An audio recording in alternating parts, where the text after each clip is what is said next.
Mummy काय करत आहे तू? काही नाही रे, हे आजीनं दिलं आहे. हे काय दिलं आहे बघत आहे. अच्छा. बापरे, शेवळे दिले आजीने. अरे बाप. आणि या पिशवीमध्ये बघते काय काय आहे तर.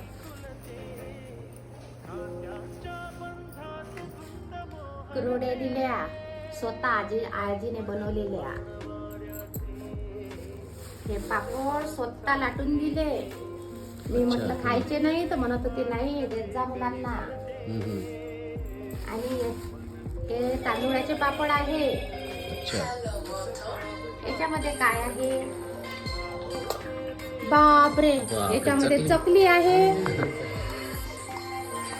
पवनला आवडते म्हणून दिले. याच्यामध्ये बघते काय आहे. बापरे, करंजी.